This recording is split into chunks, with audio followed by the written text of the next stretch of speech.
உங்கள் சரியான நேரத்திற்காய் காத்திருங்கள். Wait for your right time. நாம் பேசுவதற்கான நேரம், நாம் செயல்படுவதற்கான நேரம் ஒரு குறித்த காலமாய் இருக்கிறது.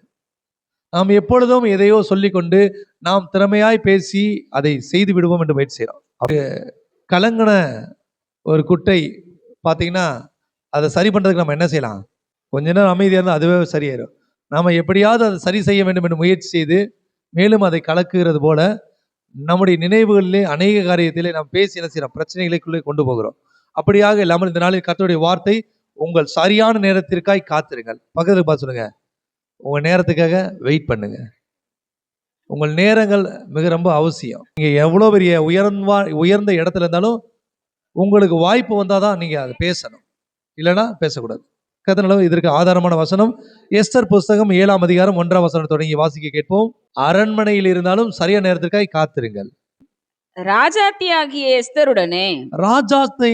எஸ்தருடனே விருந்துண்ண ராஜாவும் ஆமானும் வந்த போது 2ஆம் நாள் விருந்தில் திராட்சரசம் பரிமாறப்படும் போதும் ராஜா எஸ்தரை நோக்கி, எஸ்தர் ராஜாத்தியே, உன் வேண்டுதல் என்ன?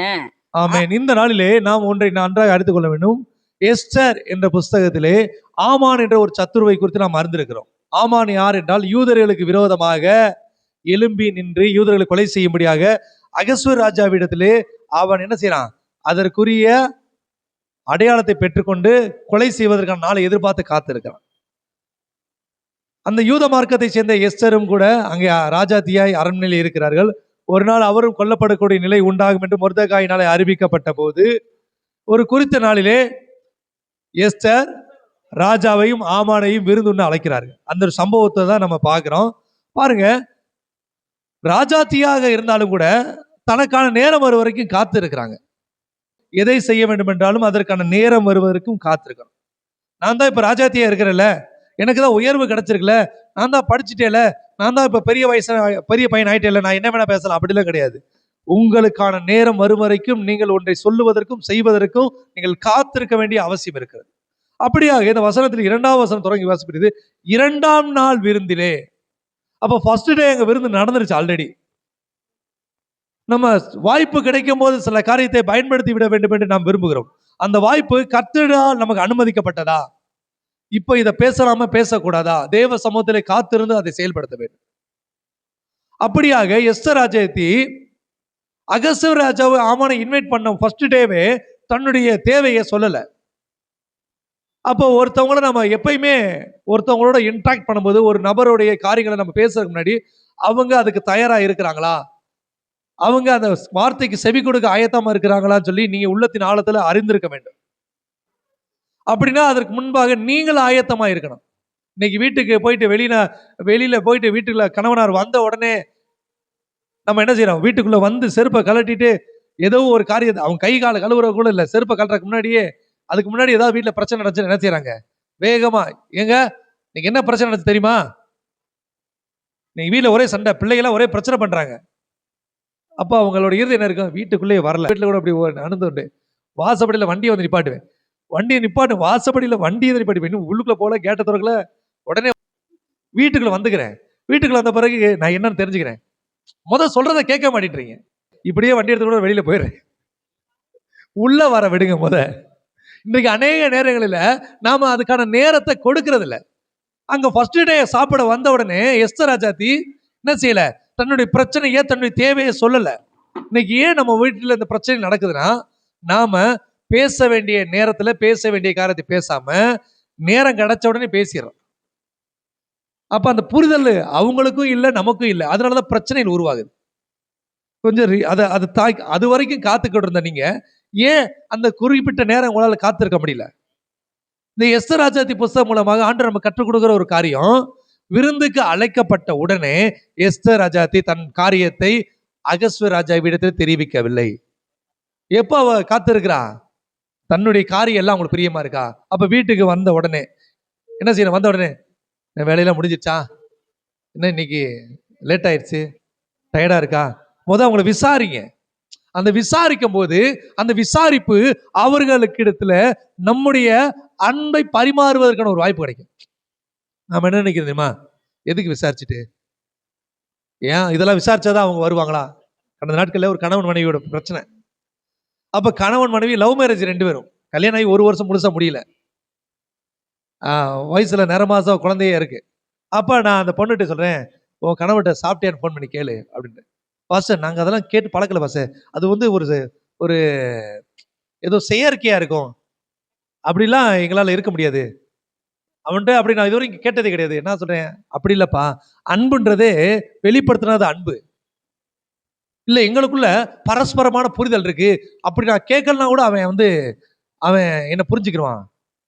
தயவு செய்து நான் சொல்றேன், உங்க வீட்டுல இருக்க பிரச்சனைக்கு காரணமே உங்களுக்குள்ள இருக்கக்கூடிய புரிதல் அன்பு வெளிப்படாததுதான் காரணம். சார் நீங்க என்ன ரொம்ப கட்டாயப்படுத்துறீங்க, தயவுசெய்து கேளு.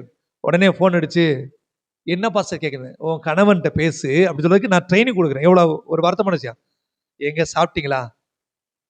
அந்த பொண்ணு பேசிட்டு நான் பக்கத்துல, எங்க சாப்பிட்டீங்களா? எங்க சாப்பிட்டீங்களா?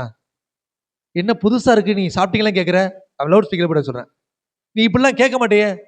இல்ல கேட்கணும்னு தோணுச்சு. இன்னும் சாப்பிடல. அவனோட குரல் அப்படி மாறுது. இன்னும் சாப்பிடல. ஏன் இவ்வளவு நேரம் சாப்பிடாம இருக்கிறீங்க? அதான் டிஃபன் பாக்ஸ் கொண்டு போயிருக்கீங்களா, சாப்பிட்டுருக்கலாம்ல. இந்த சாப்பிட்றேன், இப்ப சாப்பிட போறேன் நானு. வேலையெல்லாம் எப்படி இருந்துச்சு? மாஸ்டர் இப்படிலாம் நான் கேட்டதில்ல. வேலையெல்லாம் எப்படி இருந்துச்சு? என்ன நீ கேட்கறது ரொம்ப வித்தியாசமா இருக்கு. இப்படிலாம் நீ ஒரு நாள் கேட்டது இல்லையே. யாரும் உன்னை எதுவும் திட்டாங்களா? எதுவும் டிஸ்டர்ப் ஆயிட்டியா? அவன் கேட்கறான், எதுவும் டிஸ்டர்ப் ஆயிட்டியா?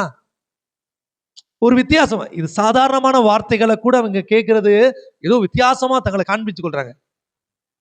இல்ல இல்ல வேலையெல்லாம் எனக்கு ரொம்ப கஷ்டம் இல்ல, நார்மலா தான் இருக்கு. கூடுதலா ஒரு வாரம் சொன்னேன், உங்களை பார்க்கணும் தோணுது கண்ணு. உண்மையா நீ தான் பேசுறியா? அவன் கேட்கிறான், நீ தான் பேசுறியா? உனக்கு என்ன ஆச்சு? இது மட்டையிட்டு அடிபட்டுச்சா கேட்கிறான். கத்த நிலவு பாஸ்டர் எனக்கே ஒரு மாதிரி கூச்சமா இருக்குன்னு அந்த பிள்ளை. சரி உன் கணவர்கிட்ட பேசுறதுக்கு யதார்த்தமான வார்த்தைகளை உனக்கு பயன்படுத்த தெரியலன்றது ரொம்ப வருத்தம். இப்படித்தான் அன்பை வெளிப்படுத்த தெரியாம, எப்ப எதை பேசணும் தெரியாம வந்த உடனே சண்டை போட்டுட்டு பெரிய பிரச்சனை உருவாக்குறாங்க. உடனே அந்த கணவர் உடனே ஒரு மணி நேரத்துல வீட்டுக்கு வந்துட்டு, என்னப்பாச்சு எதுவும் உனக்கு பிரச்சனையாப்பா அப்படி விசாரிச்சு அந்த பொண்ணு கேக்கு, என் வீட்டுக்கார நம்பவே மாட்டேன்றா, நானா இப்படி பேசுறது நம்பவே மாட்டேன்றான்னு. இப்படி பேசுற உன் வாழ்க்கையில ஒரு நாள் பிரச்சனை வராதுப்பா. பாச எனக்கு கொஞ்சம் கவுன்சிலிங் கொடுங்க பாச. ஒரு கவுன்சிலிங் இல்ல, உன் கணவனை நேசி, உன் மனைவியை அவன் நேசிப்பா, எல்லாம் பிரச்சனை சரியாயிரும். இவ்வளவுதான பிரச்சனை? இவ்வளவுதான் பிரச்சனை. இதுதான் தீர்வு. அல்லேலூயா. அப்படியாக இந்த எஸ்தர் ராஜாத்தி அகஸ்வேரோஸ் கணவனா இருந்த போதும் அவள் இடத்துல நேரடியா தன் தேவைகளை பகிர்ந்து கொள்ளல. ஃபர்ஸ்ட் டே நல்லா ஷேர் பண்றா, நல்ல விருந்துகளை ராஜா சாப்பிட விருந்த எஸ்தர் ராஜாத்தி கொடுக்க போறா. அப்படி இல்ல, மனைவி பரிமாறும் போது அது ஒரு அன்பு. அப்படி உபசரிக்கும் போது அந்த அன்பு வெளிப்படும் போது அது ரொம்ப சந்தோஷமா இருக்கு. அப்ப இன்றைக்கு அந்த எஸ்தர் ராஜாத்தி தன் கணவரோடு தன் தேவைக்காக உடனே சில பெரிய பிரச்சனை இருக்குங்க. யூதர்கள் முழுவது கொல்லப்படுற நிலைமை, தனக்கு தன்னுடைய மரணம் முன்னாடி நிக்குது. ஆனாலும் கூட அந்த இடத்துல நிதானத்தை காத்துக் கொள்ளுகிற ஒரு அனுபவம். நம்மளாம் என்ன சொன்னா, எனக்கு இருக்கிற வழியை நான் எப்படி சொல்றது? அந்த வழியோடு கூட நீங்கள் நிதானத்தை கடைபிடிக்கணும். அந்த வேதனையோடு கூட நீங்கள் பொறுமையை கடைபிடிக்கணும். உங்கள் கணவனோடு பேசினாலும் சரி, மற்ற மனிதரோடு பேசினாலும் கூட நீங்கள் அவர்கள் உங்கள் சத்தத்துக்கு செவிசாய்க்கும் வரைக்கும் காத்திருக்கணும். உங்களுடைய பார்வை அவர்கள் மேலே விழும் வரைக்கும் நீங்கள் காத்திருக்கணும். அவர்கள் உங்கள் சத்தத்தை கேட்பதற்கு செவியை திறக்கிறவங்க கவனமா இருக்கணும். அப்புறம்தான் சரி, இப்ப நம்ம மேல அவங்களோட அட்டென்ஷன் இருக்கு, இப்ப நம்ம வார்த்தையை அவங்க கேட்கறதுக்கு ஆயத்தமா இருக்கிறாங்க. எப்போ உங்களுக்கு ரியலைஸ் ஆகுதோ அப்பதான் நீங்க பேச ஆரம்பிக்கணும். 2ஆம் நாள் விருந்தில் திராட்சரசம் பரிமாறப்படும் போது ராஜா எஸ்தரை நோக்கி, எஸ்தர் ராஜாத்தியே, உன் வேண்டுதல் என்ன? அது உனக்கு கொடுக்கப்படும். அந்த நேரத்தில் அவங்க கொடுக்கக்கூடிய அந்த பிரசன்டேஷனை கொடுக்கும் போது அந்த ராஜா பாக்குறாரு, நேத்து அவ்வளவு அற்புதமா எனக்காக பரிமாறின, அவ்வளவு ஒரு ருசியா எனக்கு செஞ்ச, நீ ஒண்ணுமே கேட்க மாட்டேன்றீ, உனக்கு ஏதாவது கொடுக்கணுமே. இந்த கிராமத்துல ஒரு வார்த்தை இருக்கு, இந்த சாப்பாடு செஞ்ச கைக்கு தங்க வளையல் போடணும், இந்த சாப்பாடு செஞ்ச கைக்கு ஏதாவது கொடுக்கணும்னு சொல்லுவாங்க. ஆனா இன்னைக்கெல்லாம் அப்படி சொல்றது இல்லை. ஏன்னா இன்னைக்கு ஹோட்டல்ல தான் நல்லா சாப்பாடு செய்யறாங்க டேஸ்டா, அதனால நம்ம வளையெல்லாம் போட முடியாது. கத்து நல்லவர். அப்படியாகவே அந்த எஸ்தர் ராஜாத்தி பரிமாறும் போது ராஜாவுக்கு தாங்க முடியல, இவளுக்கு ஏதாவது செய்தாகணும். இன்றைக்கு அதை நாம் கற்றுக்கொள்ள வேண்டும். நீங்க அரண்மனையில ராஜாத்தியா இருந்தா கூட உங்களுக்கான நேரம் வரும் வரைக்கும் நீங்கள் காத்திருக்க வேண்டும். அவள் பரிமாறுகிற ஒரு நேரம் வரும்போது அந்த ராஜா கேட்கிறார், எஸ்தர் ராஜாத்தி, உன் வேண்டுதல் என்ன? அந்த வேண்டுதல் என்ன என்று கேட்கிற போதுதான் அதை நாம் சொல்ல வேண்டும், அதை செயல்படுத்த வேண்டும். அப்பொழுதுதான் அதற்கான தீர்வு கிடைக்கும். அப்ப எஸ்தர் ராஜாத்தி வாயை திறக்கிறா. வாசிங்க. நீ கேட்கிற மன்றாட்டு என்ன? ஆ, நீ ராஜ்யத்தில் பாதி மட்டும் கேட்டாலும் கிடைக்கும் என்றான். அப்பொழுது ராஜாத்தியாகிய எஸ்தர் அப்பொழுது ராஜாத்தியாகிய அப்போ உங்களுடைய வார்த்தையை ஒருத்தவங்க கேட்கறதுக்கு தயாரா இருக்கும்போது அதற்கு அவங்க பதில் சொல்லுவதற்கு அந்த காரியத்தை குற்று கவனிப்பதற்கு அவர்கள் இருதயம் ஆயத்தமான போதுதான் உங்கள் வாயிலிருந்து வார்த்தை புறப்படணும்.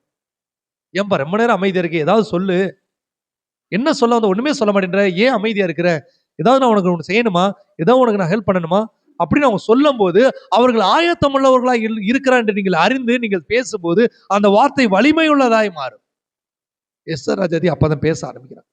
அப்படின்னா ஃபர்ஸ்ட் டேல இருந்து என்ன செய்யல, எதுவுமே பேசல. என்ன பேசல, தன் தேவையை குறித்து பேசல. இப்படி பேசியிருப்பாங்க, சாப்பாடு நல்லா இருக்கா, நம்ம வீட்டுல பாத்தீங்கன்னா சாப்பாடு போடுறப்பதான் பிரச்சனையே ஆரம்பிக்குது.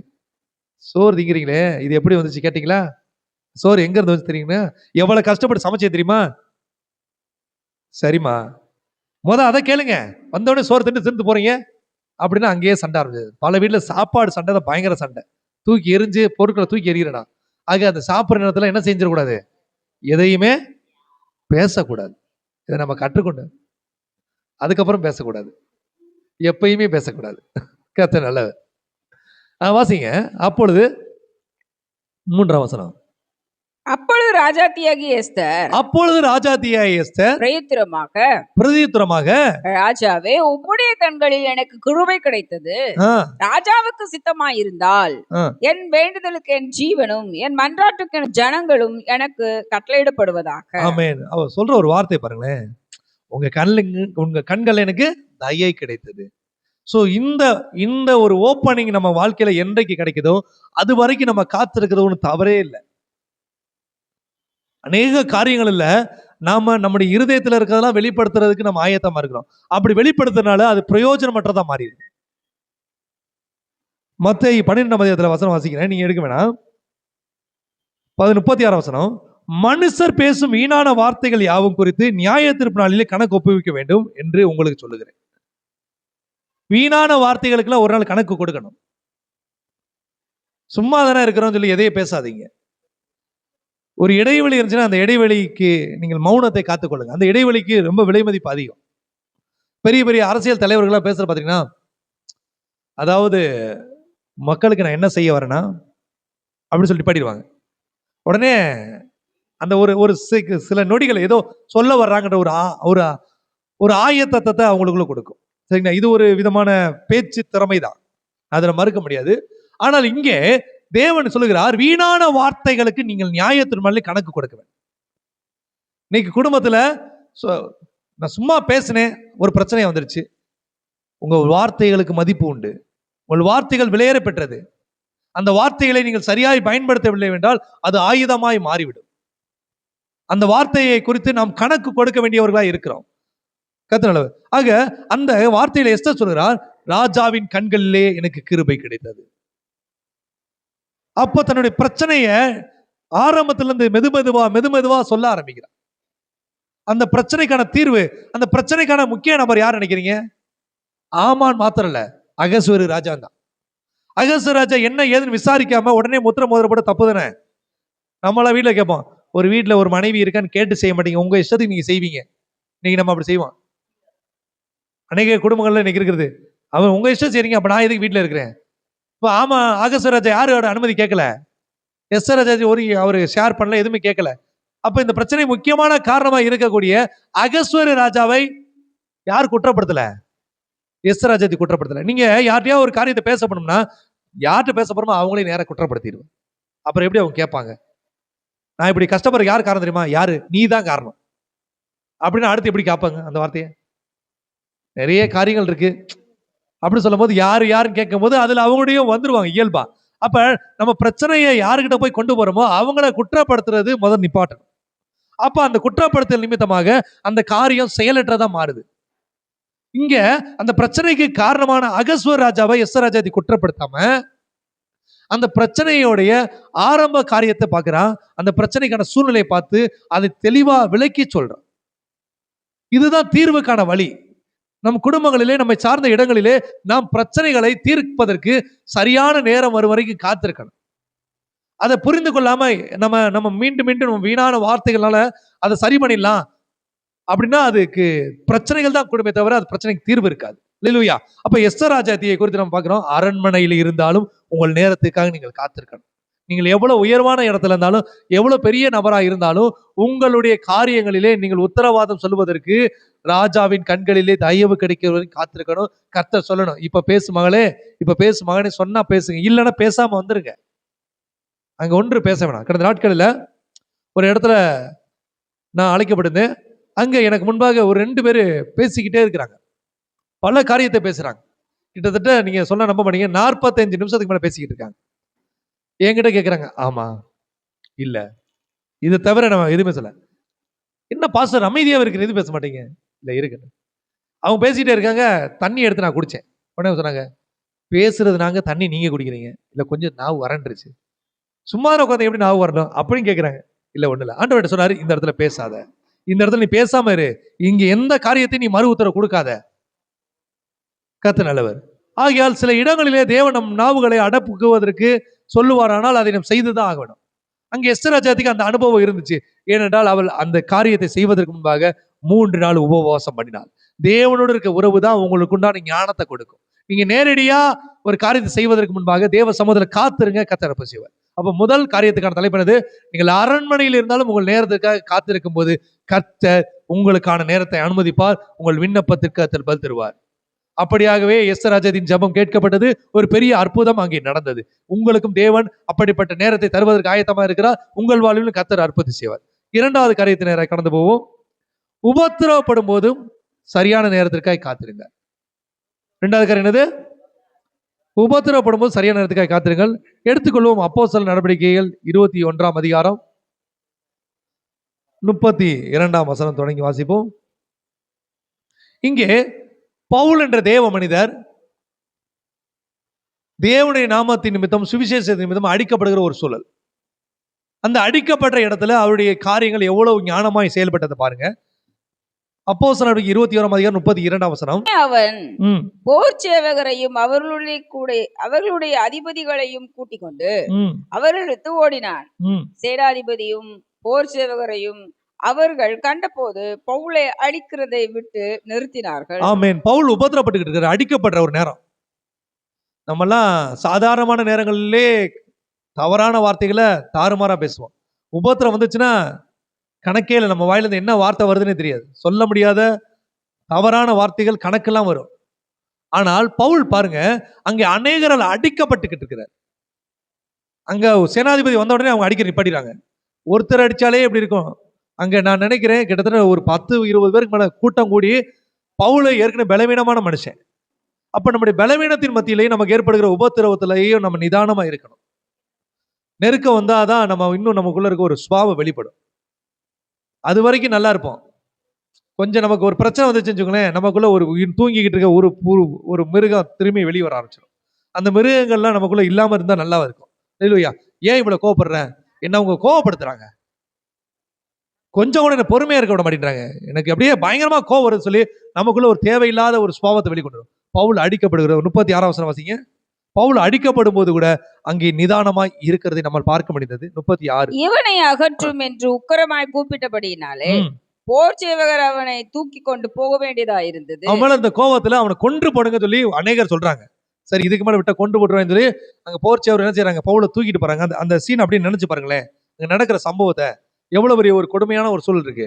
ஆனாலும் அங்க இடத்துல பவுல் என்ன செய்யறாரு? கத்தல, தன்னுடைய நியாயத்தை பத்தி பேசல, அமைதியா மௌனமா அந்த இடத்துல இருக்கிறாரு. ஏன்னா அந்த காரியத்தை ஆண்டு நமக்கு புரிய வைக்கிறதுக்கு அவசியம் என்ன? உங்கள் உபத்திரவத்திலும் நீங்கள் நிதானமா இருக்க வேண்டும். உங்கள் உபத்திரவத்தின் மத்தியில் நீங்கள் பொறுமையை காத்துக்கொள்ள வேண்டும். வாசிங்க 37. அவர்கள் பவுலை கோட்டைக்குள்ளே கொண்டு போகிற சமயத்தில் அவன் சேனாதிபதியை நோக்கி, நான் உம்முடனே ஒரு வார்த்தை பேசலாமா என்றான். ஆமென். யாருக்கிட்ட பேசணும்ன்றது நமக்கு தெரிஞ்சிருக்கணும்.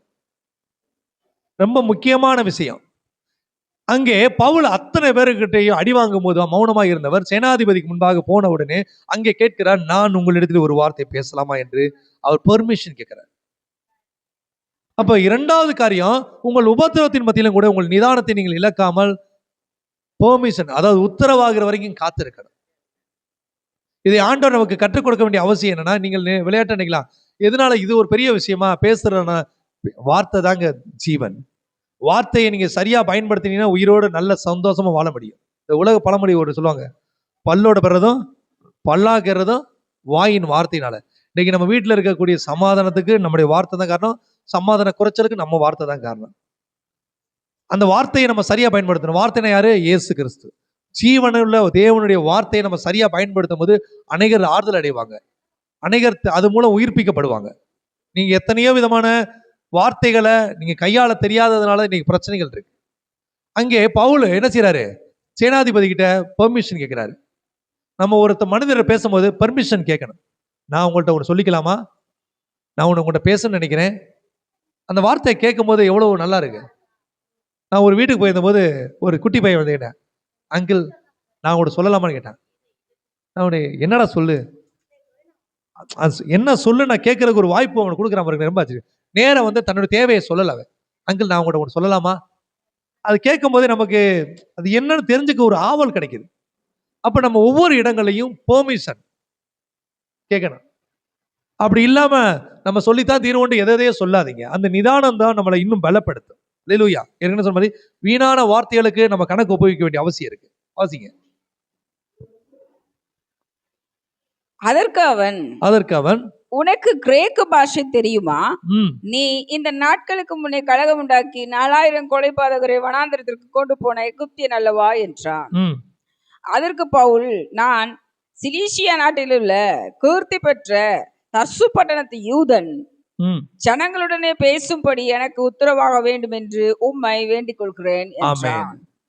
தான் யாருன்றத சொல்லிட்டு தான் யாருகிட்ட பேச போறன்றதையும் இன்ஃபார்ம் பண்ணிட்டு வெயிட் பண்ற. தன்னுடைய காரியத்தை சொல்லுவதற்கு நம்மளை அறிஞ்சிருக்கணும். எல்லா இடத்துலயும் நம்ம பேசினாலும் ஒரு பிரயோஜனம் இல்லை. நீங்க பேச வேண்டிய இடத்துல பேசுறதுக்கு உங்களை தகுதிப்படுத்திக்கோங்க. தகுதி இல்லாத இடத்துல நம்ம இருக்கிறது தப்பு, பேசுறது தப்பு. அது நம்மளை குற்றப்படுத்தும், நம்முடைய கனவீனமாய் மாற்றிப்படும். ரோட்டில் போய் நம்ம யாரையாட்டும் ஏதாவது பேசணும்னா நம்மளை பைத்தியக்காரன் சொல்லுவாங்க. அதே போல நம்ம பேச வேண்டிய இடத்துல பேசணும்னா நம்ம கனமுள்ளவும் சொல்லுவாங்க. அப்ப வார்த்தை ஒண்ணுதான், ஆனா எங்க பேசுறன்ற பொறுத்து அது மதிப்பு அதிகம். கர்த்தர் நல்லவர். இப்படியாகவே ஒரு சின்ன காரியத்தை உங்களுக்கு முன்பா சொல்றேன். ஒரு கல்லை குறித்து நான் உங்களுக்கு சொல்லியிருக்கிறேன். ஒரு தகப்பன் தன் பிள்ளை இடத்துல ஒரு கல்லை கொடுத்து, இந்த கல்லை கொண்டு போய் சந்தையில வித்துட்டு வா சொன்ன உடனே, அந்த கல்லை சந்தையில கொண்டு போன உடனே அந்த சந்தையில இருக்க ஒவ்வொருத்தவங்கள்ட்டையும் அந்த பையன் கொண்டு கொடுக்குறான். இந்த கல்லுக்கு ஏதாவது விலை கொடுப்பீங்களா கேட்கிறேன். உடனே ஒரு சிலர் அந்த கல் பாக்குறதுக்கு அழகா இருக்கணும்னே ஒரு சிலர் 5 ரூபா தரேன்றாங்க, ஒரு சிலர் 2 ரூபா தரேன்றாங்க, ஒரு 10 ரூபா தரேனாங்க. உடனே அந்த கல்லை திருப்பி கொண்டு வந்து அந்த தகப்பனர் கொடுத்தா, அப்பா இந்த மாதிரி இந்த சந்தைக்கு போனேன், இதனோட ஒவ்வொரு விதங்களும் ஒவ்வொரு விலை சொல்றாங்க, 2 ரூபா 5 ரூபா 10 ரூபான்னு சொல்லி. சரிப்பா, நாளைக்கு நீ என்ன செய்ய, இதையே பார்த்தீங்கன்னா வேற ஒரு இடத்துக்கு, அதாவது சந்தை இல்லாம பொதுமக்கள் இருக்கிற இடங்களுக்கு போய் நீ இந்த கல்லை வந்து வித்துட்டு வா அப்படின்னு சொல்லி, விற்கிறதுக்கு விலை கெட்டுட்டு வான்னு பொதுமக்கள் எடுத்துக்கிட்டு போனேன். அந்த கல் பாக்குறதுக்கு நல்ல வசீகரமா அழகா இருக்கிறனால ஒரு சிலர் 50 ரூபா தரேன் 100 ரூபா தரேன்னு சொல்லிட்டு இருக்காங்க. அப்போ அதையும் கேட்டுட்டு வந்து அந்த பையன் சொல்றான், அப்பா இந்த இடத்துக்கு போனேன், இவங்க என்ன சொன்னாங்க, இந்த கல்லுக்கு 100 ரூபா 200 ரூபா தரேனாங்க, நேற்றைய விட இன்னைக்கு விலை கூட சொன்னாங்க. சரிப்பா, இன்னைக்கு நான் ஒரு இடத்துக்கு போக சொன்னேன், அங்க போ, நகை கடைக்கிட்ட போ, இந்த கல்லை எடுத்துட்டு வந்து. அப்ப நகை கடை பத்தி போறாங்க. போன உடனே அங்க ஒரு சிலர் சொல்றாங்க, இதுக்கு நான் 5000 தரேன் 10,000 தரேன், ஒரு சிலர் தரேன் லட்ச ரூபா தரேன், ஒரு சிலர் கோடி ரூபா தரேன்றாங்க. உடனே திருப்பி அந்த பையன், அப்பா முத நாள் 2 ரூபா தரேனாங்க, 2ஆம் நாள் 100 ரூபா தரேனாங்க, இப்போ ஒருத்தர் கோடி ரூபா தரேன்றாங்க அப்படின்னாங்க. இந்த கல்லு நீ எங்க போய் கொடுக்கறையோ அதை பொறுத்து அதோட மதிப்பு மாறுது. அப்ப கல்லு மாறல, எந்த இடத்துக்கு போறியோ அதுக்கு பொறுத்து தான் உன்னுடைய வார்த்தைக்கு மதிப்பு. நீ போய் சந்தையில போய் நீ பேசினா அதோட மதிப்பு அவ்வளவுதான். பொதுவான மனித மரத்துல உன்னுடைய வார்த்தையை பேசினா அதோட மதிப்பு அவ்வளவுதான். நீ விலை உயர்ந்த உன் வார்த்தையை மதிக்க தெரிந்த மனிதனிடத்துல நீ போய் பேசும்போது அந்த வார்த்தைக்கு மதிப்பு கிடைக்கும். அந்த கல்லுக்கு மதிப்பை அறிந்தவர்களிடத்திலே மதிப்பு கிடைத்தது போல உன் வார்த்தையும் அறிந்தவர்களிடத்தில் நீ பேசும்போது அந்த வார்த்தை மதிப்புள்ளதாய் மாறு ஆண்டவர் கற்றுக் கொடுக்கிறார்.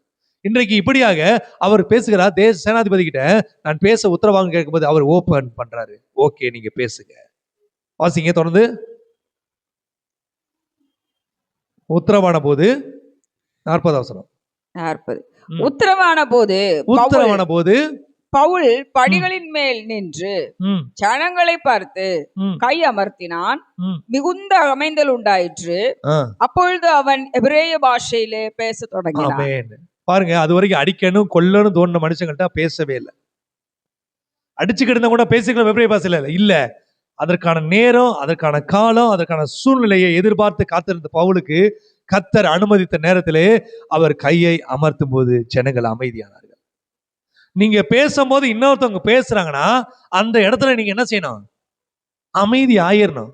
அவங்க திரும்ப திரும்ப பேசும்போது நீங்களும் பேசுறீங்க, உங்க வார்த்தைக்கு மதிப்பு இல்லாம போயிடும். அங்க பவுல் பேசும்போது ஜனங்கள் அமைதலாய் மாறினார்கள். அது கனமுள்ள வார்த்தையாய் அங்கே மாற்றப்பட்டது. இன்னைக்கு வீட்டுல பாத்தீங்கன்னா 2 பேர் மாத்தி மாத்தி சண்டை போடுறாங்க.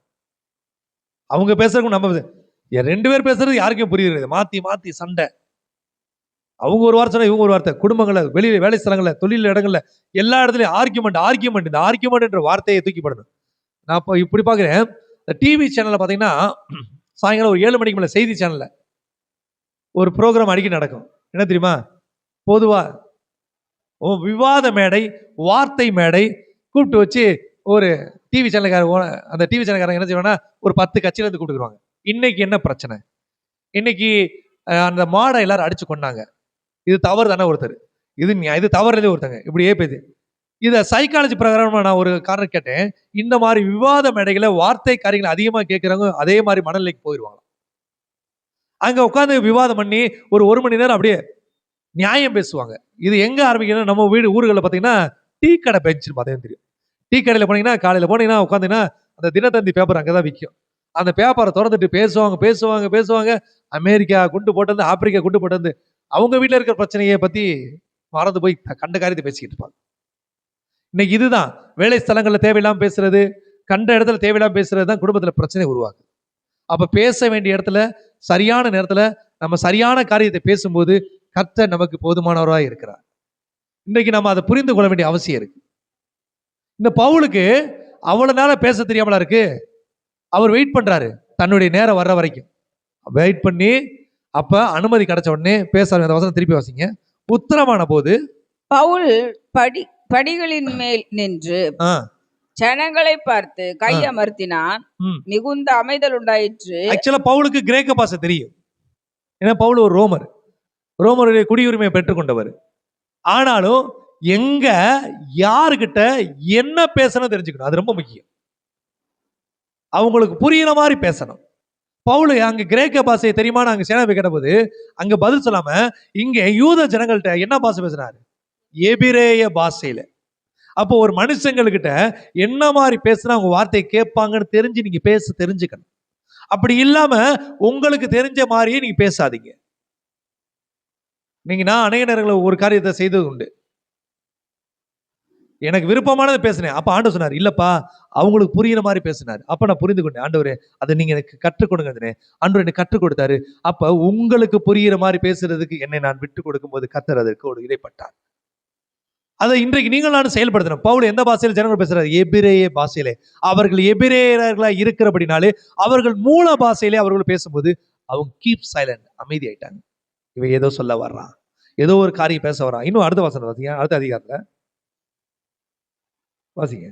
சகோதரரே, பிதாக்களே, நான் இப்பொழுது உங்களுக்கு சொல்ல போகிற நியாயங்களுக்கு செவி கொடுப்பீர்களாக என்றான். செகண்ட் நம்ம சொன்ன மாதிரி அந்த அமைதியான பிறகு கூட அவங்க இயரை ஓபன் பண்ண சொல்றாங்க, கேளுங்க. அப்ப நம்ம பேசுறத ஒருத்தங்க கேட்கிறாங்களா? ஒரு நாட்கள்ல எனக்கு ஒரு அன்புக்குரிய சகோதரர் தன்னுடைய வீட்டில் நடந்த பிரச்சனைக்காக அந்த ஆடியோ எனக்கு அனுப்பிச்சார். அந்த ஆடியோல பாத்தீங்கன்னா கணவன் மனைவிக்குள்ள சண்டை நடந்துகிட்டே இருக்கு. அவர் அந்த வீட்டுக்காரர் போய் அதை அந்த ஆடியோ எனக்கு அனுப்பிச்சு வச்சிருந்தாங்க. ரெக்கார்டை போட்டுட்டு மனைவி பேசுறத ரெக்கார்டு போட்டுட்டு அவர் பாட்டு கட்டில படுத்துட்டாரு. பேசிட்டே இருங்க. கிட்டத்தட்ட அரை மணி நேரம் அந்த ஆடியோ எனக்கு அனுப்பிச்சிருந்தாரு. உண்மையாவே அந்த ஆடியோவை கேட்டிருந்தோம்னா அப்படியே மண்டையெல்லாம் அவ்வளவு குழம்புது. அவ்வளவு வார்த்தைகள், தூசணமான வார்த்தைகள், மோசமான வார்த்தைகள். அரை மணி நேரம் கழிச்சு ஒரு கொரட்டை சவுண்ட் இருக்கு. இவர் தூங்கிட்டாரு. ஆனாலும் நம்ம பேசிக்கிட்டே இருக்கு. நான் கட் பண்ணிட்டு ஒரு விஷயம் சொன்னேன். இன்றைக்கு நம்மளுடைய வார்த்தையை ஒருத்தவங்க கவனிக்கிறாங்களா, கேட்கிறாங்களா அப்படின்னு அறிஞ்சு பேசுங்க. கேட்கலன்னா முதல் நிப்பாட்டுங்க. இங்க அவர் சொல்றாரு, என் வார்த்தைக்கு செவி கொடுங்க ப்ளீஸ் பண்ணிட்டு ஆரம்பிக்கிறார். வாசிங்க. அவன் எபிரேய பாஷையில தங்களுடனே பேசுகிறதை அவர்கள் கேட்ட பொழுது அதிக அமைதலாய் இருந்தார்கள். ஆமென். இன்னும் ரொம்ப சைலண்ட், ரொம்ப ஏதோ பெரிய விஷயத்தை பேச வராங்க. இன்றைக்கு ஆவியானவர் நம்மோடு கூட இடைப்பட்டு கொண்டிருக்கு. இந்த வார்த்தையை தான் ஆண்டவர் கற்றுக் கொடுக்கிறாரு. நாம எப்ப பேசணும், என்ன பேசணும், எப்படி பேசணும், எந்த காரியத்தை அவர்கள்ட்ட பேசினா சரியா இருக்குமோ அதை அறிஞ்சு பேசணும். அது ரொம்ப முக்கியம். இது காரியங்கள் எல்லாம் உங்களுக்கு விளையாட்டாக லேசாக உங்களோட கற்றுக் கொடுக்கலாம். ஆனால் இந்த காரியங்களை இன்றைக்கு நீங்கள் இந்த நாள் முதல் கடைபிடிக்கும் போது உங்கள் வாழ்வில் எல்லா பிரச்சனைக்கும் தீர்வை தேவன் தருவார். நீங்க பேசும்போது அவங்க அமைதியாயிருவாங்க. உங்களோட வார்த்தை கனமுள்ளதாய் மாறும். உங்கள் வார்த்தைக்குள்ள தேவ வல்லமை வெளிப்படும். அங்கே அகஸ்வ ராஜா எஸ்தர் ராஜ்யத்தை பற்றி கேட்ட மாதிரி, ராஜ்யத்தில் பாதி மட்டும் உனக்கு தருவேன், அமைதியா இருந்தா. இங்கே சேனாதிபதிகளும் அடிச்ச மக்களும் அடிச்சு கொண்டவங்க. இன்னைக்கெல்லாம் நம்மள யாராவது அடிச்சுட்டா அவங்க பேச கேட்பாங்களா? கேட்க மாட்டாங்க. ஆனால் அறிந்து புரிந்து பேசும்போது உங்கள் வார்த்தை கனமுள்ளதாய் மாறும். ஹல்லேலூயா. மூன்றாவது காரியத்தை நேராக கடந்து போவோம். இங்கே நம்மை அறிந்து கொள்ளும் வரைக்கும் காத்திருக்க வேண்டும். முதல் 2 காரியம் சொல்லுங்க. அரண்மனையில் இருக்கும் போதும் சரியான நேரத்துக்காக காத்திருக்க வேண்டும். 2வது உபத்திரவத்தின் மத்தியிலும் சரியான நேரத்துக்காக காத்திருக்கணும். 3வது காரியம் நம்மை அறிந்து கொள்ளும் வரைக்கும் காத்திருக்க வேண்டும். நம்ம யாரும் தெரியாதவங்கள்ட்ட நம்ம பேசக்கூடாது. உங்கள் மேன்மையை இன்னதென்று அறியாத மனிதர்கள்ட்ட போய் உங்களை பத்தி நீங்க பேசுனீங்கன்னா அது உங்களை நீங்களே அவமானப்படுத்துறதுக்கு சமானம். எடுத்துக்கொள்வோம். யோவான் 18ஆம் அதிகாரம் 23ஆம் வசனம் 33ஆம் வசனம் தொடங்கி. அந்த விளையாட்டவர் சொல்லுவாங்க, இங்கிலீஷ் தெரியாதவன்ட்ட போய் இங்கிலீஷ்ல பேசினா அதனால பிரயோஜனம் இருக்குமா? இவ்வளவு அழகா இங்கிலீஷ் பேச தெரிஞ்ச உனக்கு அதை யார்கிட்ட பேசணும்னு தெரியலையே. இப்படித்தான் நம்ம வாழ்க்கையில எல்லாமே அழகா பேசுறதுக்கா, ஆனா யார்கிட்ட பேசுறேன்? ரொம்ப நேரம் ஒருத்தர் பேசிட்டு இருந்தாரு. நாங்க ஒண்ணுக்கு பதில் சொல்ல மாட்டேன். நீ பேசும்போது கவனிச்சானா? கவனிக்கவே இல்லை. அப்பயே தெரியணுமா அவனுக்கு காது கேட்காதுன்னு?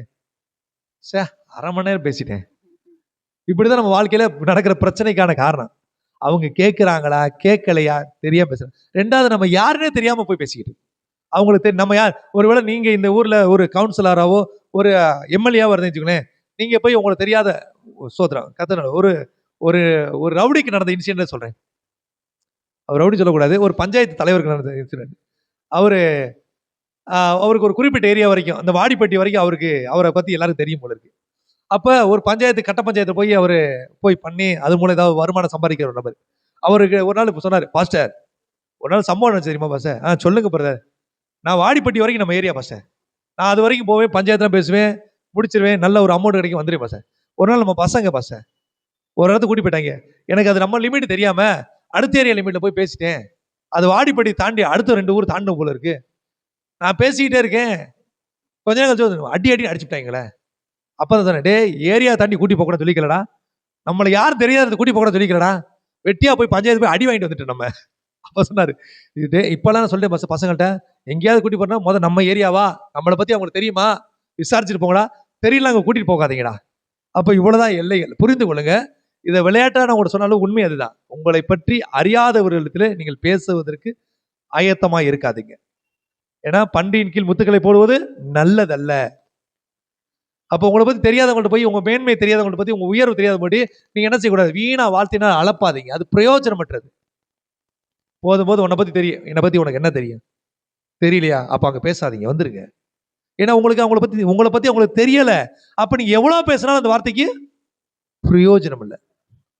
ஒரு தலைய ட்ரெஸ் எல்லாம் அழுக்கு ட்ரெஸ்ஸை போட்டுட்டு ஒரு நபர் போய் ஒரு 500 ரூபா ஒரு கடையில் கொடுத்து சில்லறை கேட்ட கொடுப்பாங்களா? கொடுக்க மாட்டாங்க. ஒருத்தர் நீட்டா ட்ரெஸ் பண்ணிட்டு போய் 500 கேட்ட கொடுப்பாங்கன்னா அவன் தோற்றத்தை பார்க்கறான், சூழ்நிலையை பார்க்கறான், இவங்களுக்கு கொடுக்க வேணாம் அப்படின்னு.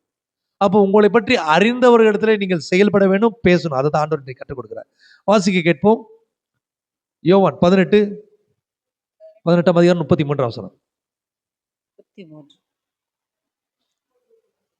அப்பொழுது பிலாத்து மறுபடியும் அரண்மனைக்குள் பிரவேசித்து இயேசுவை அழைத்து, நீ யூதருடைய ராஜாவா என்று கேட்டான். ஆமென். இது பிலாத்து என்று சொல்லப்படுகிற ஒரு தேசாதிபதிக்கும் வானதி பூமி உண்டாக்கின சர்வவல்லமையுள்ள இயேசுவுக்கும் நடக்கிற ஒரு டிரான்சாக்சன். பிலாத்துக்கிட்ட இயேசுவை ஒப்பு கொடுத்தாங்க அடிச்சு கொல்றதுக்கு. யாரு? அவருடைய ஜனங்களாகிய யூத ஜனங்கள். அந்த இடத்துல தேவன் மௌனமாவே இருக்கிறாரு, அமைதியாவே இருக்கிறாரு. ஸோ ரைட் டைம் வெயிட் பண்றாரு. அப்ப பிலாத்து அங்க இயேசுராஜிட்ட கேட்கிறாரு, நீர் யூதருக்கு ராஜாவா என்று கேட்கிறார். ஸோ அது வரைக்கும் ஏன் ஆண்டவர் பேசலன்னா, முதல்ல பிலாத்துக்கு தன்னை பத்தி தெரிஞ்சிருக்கா? தன்னை பத்தி தெரியாத ஒரு நபர்கிட்ட ஆண்டவர் பேச விரும்பல. வாசிங்க.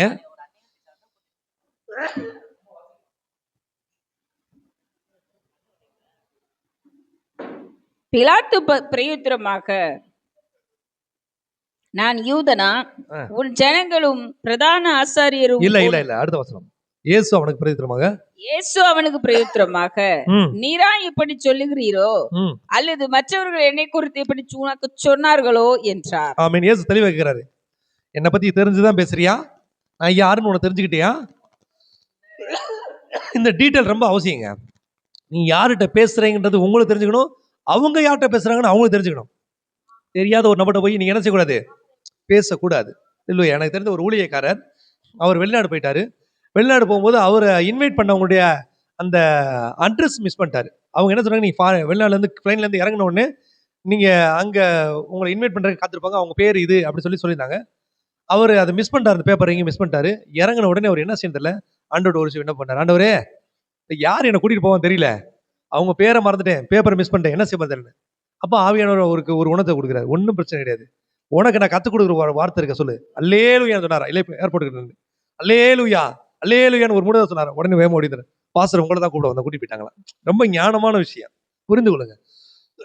நீங்கள் யார் என்பதை நீங்கள் உணர்ந்து தான் ஒரு விஷயத்தை செயல்படும். ஆண்டவர் கேட்கிறாரு பிலாத்துக்கிட்ட, இதை நீ தான் சொல்றியா இல்லை யார் உனக்கு சொன்னாங்களா? அப்ப அங்க பிலாத்து யாரை அறிந்திருக்கிறார்? இயேசு இன்னார் என்று அறியப்பட்டிருக்கிறார். அது ரொம்ப பெர்ஃபெக்ஷனான விஷயம்.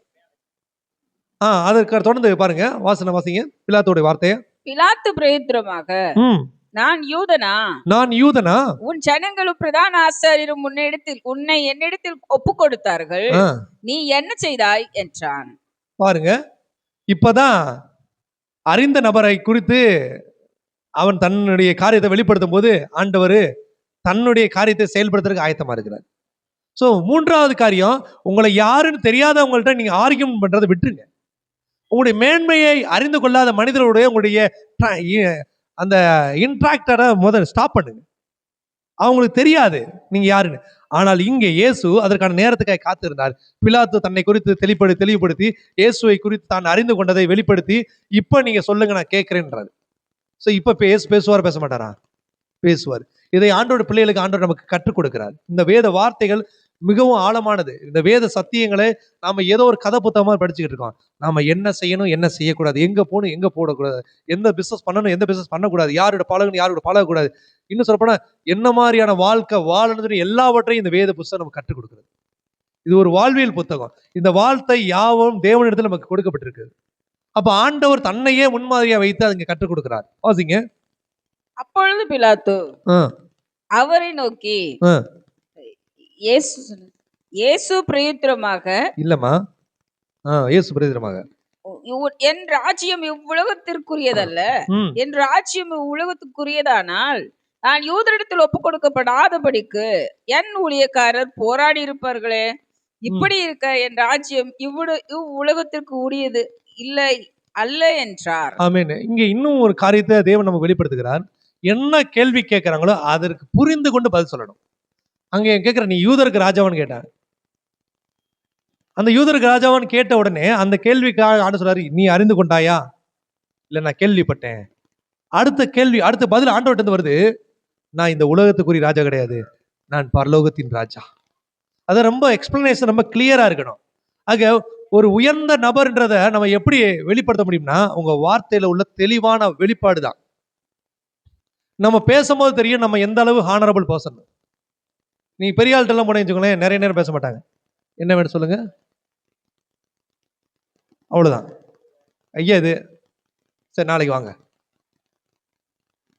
கேட்கிற கேள்விக்கு அங்க நேர்த்தியான பதில பார்க்கலாம். இங்க ஆண்டவருடைய வார்த்தை எப்படி இருக்குன்னா தெளிவா, நான் இந்த உலகத்துக்குரிய ராஜா இல்ல, நான் பரலோகத்துக்குரிய ராஜா. ஒருவேளை நான் உலகத்துக்குரிய ராஜா வந்தா என்னோட இருக்கிற என் ஜனங்களை உன்கிட்ட போராடி இருப்பாங்க. அவங்க போராடல, அப்பயே தெரிஞ்சுக்கோ நான் இந்த உலகத்துக்குரிய ராஜா இல்லை. ஸோ பிரச்சனையை சால்வ் பண்ணணும்னா கேள்வியை புரிஞ்சுக்கிட்டு பதில் சொல்லணும். அது ரொம்ப பர்ஃபெக்டா சொல்லணும். பூமியிலே உங்கள் வாயின் வார்த்தை சுருக்கமாக இருப்பதாக. அப்ப உங்களுடைய கணங்கள் எங்க இருந்து உங்களுக்கு கொடுக்கப்படுதுன்னா, உங்கள் வாயின் வார்த்தையிலிருந்து. ரொம்ப நேரம் பேசுறதுனால நம்ம ஞானியெல்லாம் யாரும் சொல்ல மாட்டாங்க. இப்ப சரியான வார்த்தையை சரியான இடத்துல பேசும்போது தான் உங்களுடைய மேன்மையை அவங்க அறிஞ்சு கொள்ள முடியும். கர்த்தர் ஆண்டவருடைய வார்த்தையை நம்ம தெளிவா பார்த்தோம். அடுத்து வாசிங்க. அப்பொழுது பிலாத்து அவரை நோக்கி, அப்படியானால் நீ ராஜாவோ என்றான். அப்படியானால் நீ ராஜாவோ. ஏன்னப்பா அவர் ராஜா இல்லைன்ட்டாரு, அப்புறம் ஏன் திருப்பி ராஜான்றாரு சொல்லுங்க? அவருடைய வார்த்தையில் இருக்க ஷார்ட் அண்ட் ஸ்வீட். ஒரு சராசரி மனுஷனை போல அவர் பேசல. மேன்மை தங்கின ஒரு தேவனாய் அவர் தன்னை வெளிப்படுத்தும் போது நீ ராஜாவா தான் இருப்பீங்க. இல்லங்க, நீங்க நம்புங்க. நீங்க உங்களை ப்ரூவ் பண்ண போராட வேண்டிய அவசியம் இல்லை. உங்க வார்த்தையை உங்களை யாரும் நிரூபிச்சிடும். உங்களோட வேல்யூவான வார்த்தை தெரியும். நீங்க உங்களோட குவாலிட்டி என்னன்னு மற்றவங்களை அறிஞ்சிக்க முடியும். அப்ப ராஜா ஆகிய இயேசு கிறிஸ்து சொன்ன வார்த்தையை அந்த பிலாத்து கேட்ட உடனே நீ ராஜாவா தான் கன்ஃபர்ஸ் பண்றாரு. இன்னைக்கு உங்களுடைய வார்த்தைகளுக்கு கனவீனமா மாறுறது காரணம் என்னன்னா, நீங்கள் தேவையில்லாமல் அநேக காரியத்தை கொட்டி தீர்க்கிறீங்க. இந்த வசனத்தை நான் உங்களுக்கு வாசிக்கிறேன், நீங்க வச்சுக்கோங்க. கர்த்தாவே, சங்கீதம் 141:3, கர்த்தாவே என் வாய்க்கு காவல் வையும், என் உதடுகளின் வாசலை காத்துக்கொள்ளும். நான் என்ன பேசுறேன்னு சொல்லி, எப்ப பேசணும்னு சொல்லி எனக்கு கத்துக் கொடுங்கப்பா. அந்த உணர்வு நமக்கு இருந்தா மட்டும்தான் நம்முடைய வார்த்தை வலிமை உள்ளதா மாறும். அங்கே பிலாத்துடைய வார்த்தை இப்படி வருது, நீ ராஜா தானமே. அல்லேலூயா, வாசிங்க. அப்பொழுது பிலாத்து அவரை நோக்கி, அப்படியானால் நீ ராஜாவோ என்றான். இயேசு பிரயுத்தரமாக, நீ சொல்லுகிறபடி நான் ராஜாதான். இப்ப அக்செப்ட் பண்றவர்களே, அக்செப்ட் பண்ணாது, இப்ப ஏன் அக்செப்ட் பண்றானா? இப்ப அவர் எந்த ராஜா தன்னை சொல்லிக்கிறாரு? பரலோகத்துக்கு ராஜா. தன்னுடைய வேலையை செயல்படுத்த வேண்டிய நேரம் வந்துருச்சு. தன்னை அறிந்த ஒரு மனிதனுக்கு தான் கொடுக்க வேண்டிய, தான் செய்ய வேண்டிய காரியத்தை இயேசு கிறிஸ்து செய்வதற்கு ஆயத்தமா இருக்கிறார். அப்பதான் உண்மை. உங்களை அண்டர்ஸ்டாண்ட் பண்ற வரைக்கும் அவங்கள்ட்ட உங்களை குறித்து ஷேர் பண்ணாதீங்க. உங்களை அண்டர்ஸ்டாண்ட் பண்ணிட்டாங்கன்னா நீங்க எப்படிப்பட்ட மேன்மையினால் நிரப்பப்பட்டிருக்கீங்கன்றத அவங்க புரிந்து கொள்ற அளவு ரொம்ப நேர்த்தியா பேசுங்க. உங்கள் மூலம் அவங்க தொடப்படணும், உங்கள் மூலம் அவங்க ஆசீர்வதிக்கப்படணும், உங்கள் மூலம் அவங்க நன்மையை பெற்றுக்கொள்ளுன்ற ஒரு நிலையோடு பேசுங்க. வாசிங்க. அப்பொழுது இதற்காகவே இந்த உலகத்தில் வந்தேன், சத்தியவான் எனும் என் சத்தம் கேட்கிறான் என்று. சத்தியவான் எவனும் என் சத்தத்தை கேட்கிறான். சத்தியவான் எவனும் என் சத்தம் கேட்கிறான் என்றார். அதற்கு பிலாத்து, சத்தியமாவது என்ன என்றான். மறுபடியும் அவர் யூதர்களிடத்தில் வெளியே வந்து, நான் அவரிடத்தில் ஒரு குற்றமும் காணேன். பாத்தீங்களா, அவர் பேச வேண்டிய விதத்துல சரியா பேசினால தன்னை அறிந்து கொண்ட மனிதரிடத்திலே தான் வெளிப்படுத்த வேண்டிய விஷயத்தை நேர்த்தியை வெளிப்படுத்தும் போது அவரை குறித்து அந்த பிலாத்து சொல்றான், இவரிடத்தில் நான் ஒரு குற்றமும் காணேன். ஸோ இந்த டிக்ளரன்ஸ், இந்த ஒரு ஓப்பன் ஒரு காரியம் கிடைக்கணும்னா உங்களை நீங்க ரியலைஸ் பண்ணி ஆகணும். உங்களோட வேல்யூவை நீங்க அண்டர்ஸ்டாண்ட் பண்ணதான் உங்களோட வார்த்தைக்குள்ள வேல்யூவை நீங்க வெளிப்படுத்த முடியும். அந்த ஆண்டவராய் இயேசு அதை அறிந்து புரிந்து தான் இன்னதற்காய் வந்தேன், தான் இப்படிப்பட்டவர் என்பதை அவர் அறிந்திருந்தால், அதை அறியும் வரைக்கும் காத்திருந்தால், அவர் வெளிப்படுத்தும் போது அவர் குற்றமற்றவராக காணப்பட்டார். எவ்வளவு ஒரு காரியங்களை ஆண்டவர் உள்ள வச்சிருக்காரு பாருங்களேன். நம்ம இந்த காரியத்துல எல்லாம் இன்றைக்கு நம்ம செயல்படுத்தும் போது நாம எதற்காக தோற்று போறோம்? நம்ம ஒரு நாள் தோற்று போவதற்கு தேவன் அனுமதிக்கிறது இல்லை. தேவன் போதுமானவராய் நம்மோடு இருக்கிறார். இப்படியாக நான் வேதத்துல ஒரு வசனத்தை உங்களுக்கு காண்பி கொடுக்கிறேன். நீதிமொழிகள் 25:8 சொல்லுது, வழக்காட போகும்போது பதஷ்டமாய் போகாதே, நீ முடிவிலே உன் அயலான் உன்னை வெட்கப்படுத்தும் போது நீ என்ன செய்யலாம் என்று யோசிக்கப்ப. ஒரு பிரச்சனை வந்தா கூட அங்க என்ன செய்யணும்? நிதானித்து போகணும். வேகமா ஐயோ இந்த பிரச்சனை ஆயிடுச்சு அப்படின்னு சொல்லி பதஷ்டம் பேசும்போது நம்ம நிலைத்தர மாதிரி வார்த்தைகளிலே தவறாய் பேசி விடுறோம். உன் வார்த்தையினாலே நீ சிக்குண்டான்ற மாதிரி வார்த்தையினால பிடிபட்டுரும். ஒரு சில நேரங்கள்ல ஏதோ ஒரு பிரச்சனைக்கு நம்மளை கூப்பிட்டுருப்பாங்க, ஏதோ ஒரு பிரச்சனை போயிருப்போம். நம்ம என்ன செய்வோம்? அவசரப்பட்டு தேவையில்லாத சொல்லி வச்சிருவோம். நீ ஒரு தப்பு தான் பண்ண பார்த்தா நீ 1000 தப்பு பண்ணியிருக்க போல இருக்கு. அப்ப இதை கூப்பிடலையா? ரொம்ப நிதானிக்கணும். நிதானம் இல்லாத வார்த்தைகளை விட்டுட்டீங்கன்னா வெக்கத்தில் நின்றுவோங்க. நம்ம எங்க இருக்கிறோம், நம்ம யாரு, நம்ம எங்க போயிருக்கிறோம், யார்கிட்ட என்ன பேசணும் தெரியாம வார்த்தையை விட்டுட்டோம். ஒரு நாள் விட்ட வார்த்தையிலிருந்து நம்ம திரும்பி மீட்டுக்க முடியாது. வாய்க்குள்ள இருக்கிற இந்த வார்த்தை நமக்கு சொந்தம், வெளியே போயிடுச்சுன்னா அந்த வார்த்தைக்குரிய காரியத்தை நம்ம அடைஞ்சுதான் தரணும். இப்படியா இன்னொரு வசனம் இருக்கு. நீதிமொழியில 25:11, ஏற்ற சமயத்தில் சொல்லப்பட்ட வார்த்தை வெள்ளித்தட்டில் வைக்கப்பட்ட பொற்பாலங்களுக்கு சமானம். உங்களுக்கான நேரம் வரும்போது நீங்க சொன்னீங்கன்னா உங்க வார்த்தை ரொம்ப வேல்யூவா மாறும். ஒரு வார்த்தைனாலும் ரொம்ப பர்ஃபெக்டா சொன்னியா, நீ சொன்ன வார்த்தை தான் இன்னைக்கு எனக்கு பலனு. அப்படி சொல்லக்கூடிய ஒரு நாள் வர வரைக்கும் காத்துருங்க. பரவாயில்ல, பேசா இருந்தால் மூடன் ஞானி என்று எண்ணப்படுவான். பேசவே வேண்டாம், வெயிட் பண்ணுங்க. உங்க காலம் வரும், உங்க நேரம் வரும், உங்களுக்கான நாட்கள் வரும். அல்லேலூயா. அப்படியாக கடைசி இந்த ஒரு வருஷம் சொல்லி நம்ம ஜெபித்து பிடிப்போம். மூடனுக்கு அவன் மதியினத்தின்படி மறு உத்தரவு கூடாது, கொடுத்தால் நீயும் அவனை போல் இருப்பாய். ஒரு இடத்துல ஒரு இக்கட்டான சூழ்நிலையில ஒரு முட்டாள்தனமான ஒரு காரியத்தை ஒருத்தர் பேசுறேன்னா நீங்க அதுக்கு என்ன செய்யக்கூடாது? பதில் கொடுக்க கூடாது. அது சூழ்நிலை சரியில்லை. அந்த சூழ்நிலை சரியான சூழ்நிலைன்னா அங்க முட்டாள்தனமா பேசுறான்னு நீங்க அறிஞ்சுக்கிட்டீங்கன்னா நீங்க என்ன செய்யணும்? மௌனமா அமைதியா இருக்கணும். நீங்க பேசுனீங்கன்னா அந்த கூட்டத்துல உங்களையும் ஒரு முட்டாளா அவங்க பார்ப்பாங்க. ஏய் இவனோட வந்து செட்டு போல இருக்கு, இவனும் ஒரு முட்டா பையன் போல இருக்கு, அவனும் முட்டாள்தனமா பேசுறான், இவனும் பேசுறான். அங்க நீங்க எந்த காரியம் பேசக்கூடாது, நீங்க அமைதியா இருக்கணும் அந்த இக்கட்டான சூழ்நிலையில. அடுத்த அடுத்த வசனம் எப்படி சொல்லுது?